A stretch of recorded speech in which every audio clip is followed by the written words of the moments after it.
Ramaya Ramabhadraya Ramachandraya Vedase Raghunathaya Nathaya Sitaya Pataye Namaha.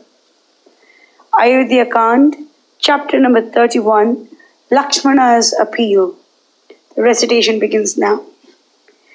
Lakshmana had followed Rama from the palace of Kaushalya and was a silent listener to the conversation between his brother and Sita. Alas, he said to himself, oppressed with grief past bearing, what superhuman task had Sita to obtain her husband's consent to accompany him to the forest, and she is the better half of her lord, flesh of his flesh. Verily, my chances are shadowy enough. And a thought opened the floodgates of his sorrow-laden heart. He had no other aim or object in life than to follow where his brother led. He prayed no higher boon. He saw no other means to secure that coveted end. He was sure that there was no question of putting him away where the Lord of the universe, his brother, was concerned, and that gave him courage to take refuge in the mercy of Rama.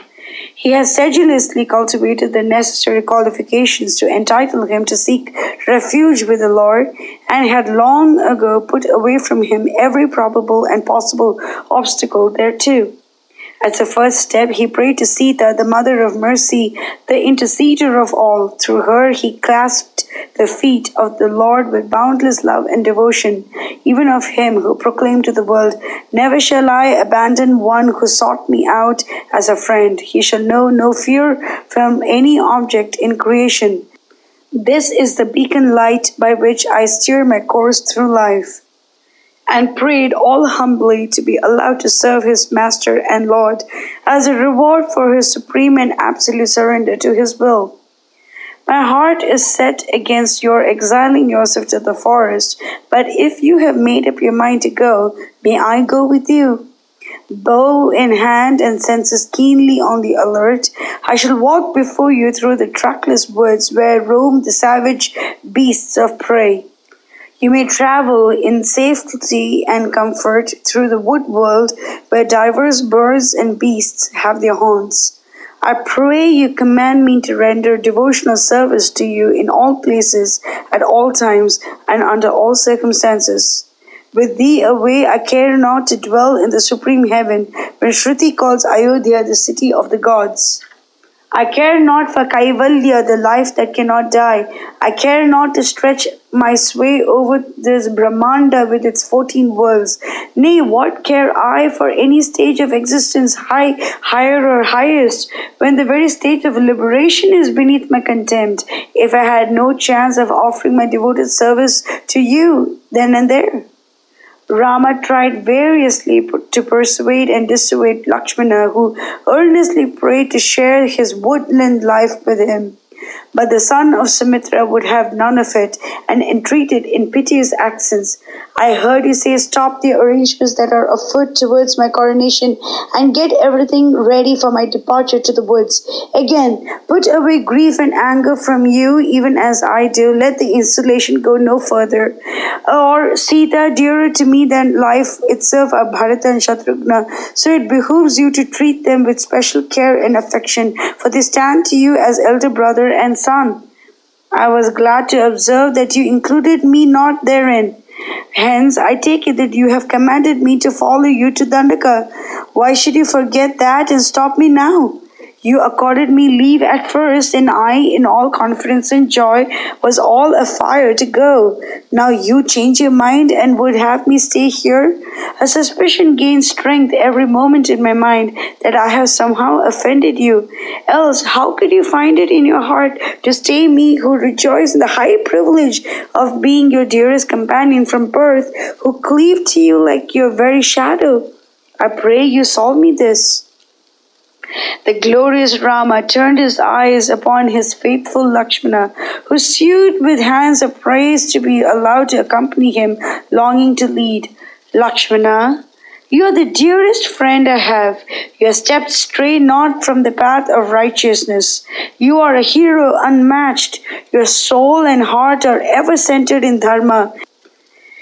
And you most nobly deserve my love and affection. I love you as my life till life shall end. You are the friend of my earliest days, so in no one are combined all the noble qualities requisite to accomplish my ends. If you accompany me and Sita today to the woods, who will provide for Kaushalya and Sumitra? I assure you that this is my sole reason for denying you now. My seeming consent to you some time ago was but a temporary measure demanded by the occasion. Say not, is there not King Dasharatha, their legitimate lord and protector?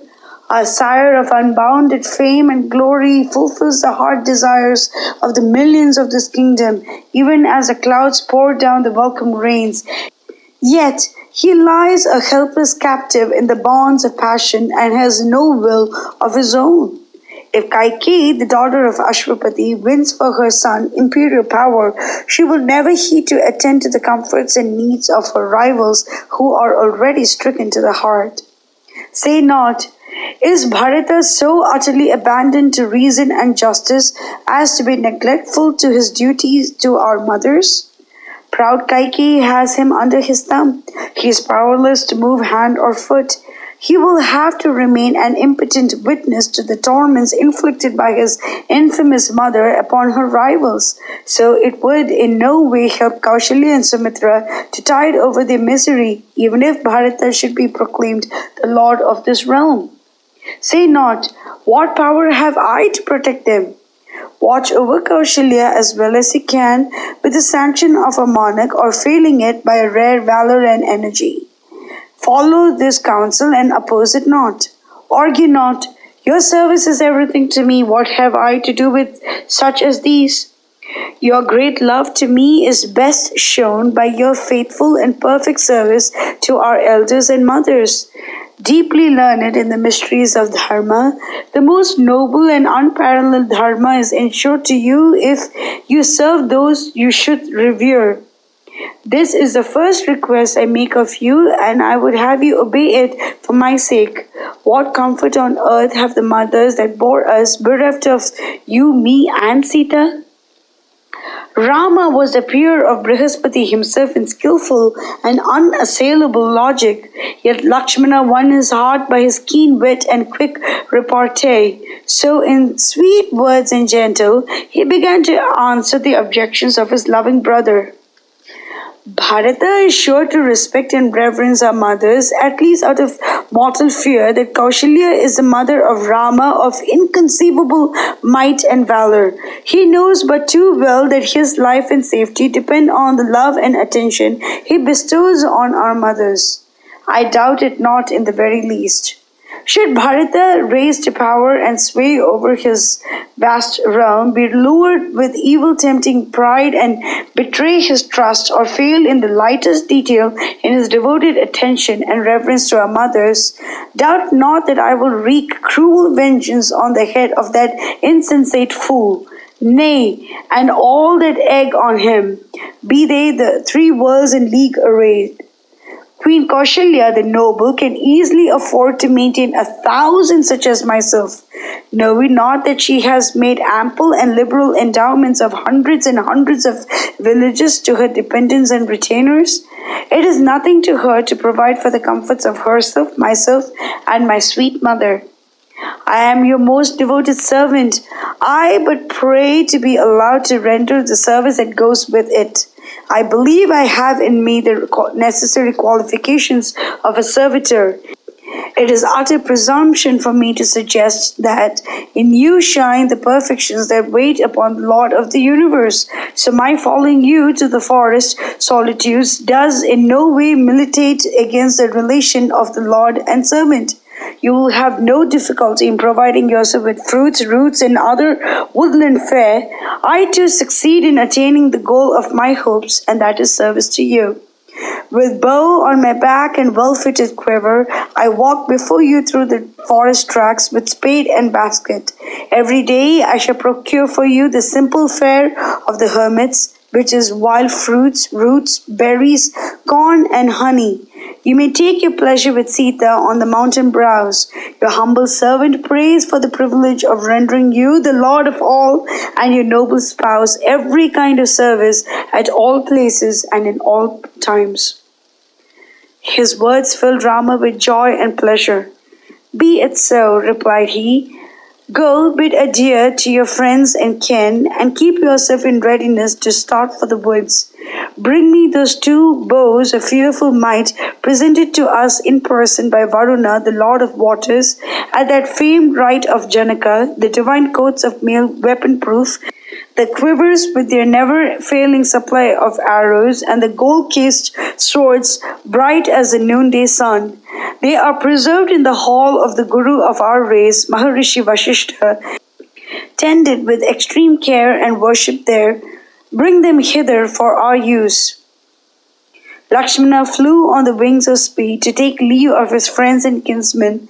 Full of the joyful thoughts of following Rama to the forest glades, he repaired to the mansion of Maharishi Vasistha and fetched the resplendent arms kept there, adorned with many a wreath and garland, sandalwood paste, perfume, and incense. Rama was delighted at the sight of them and exclaimed, "Lakshmana, you came in time to help me distribute my vast wealth and gold to the Brahmanas and hermits. There are countless men, good and true, who have devoted themselves to the service of the old and wise. For them and for all who dwell with me and serve me well, shall I make ample provision, more liberal beyond their dreams.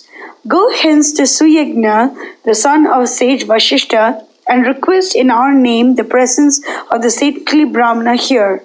I would take reverent leave of all the Brahmanas of this town before I turn my face towards the forests. Mangalam Koshalendraya Mahaniya Gunapte Chakravarti Dhanurjaya Sarva Bhaumaya Mangalam."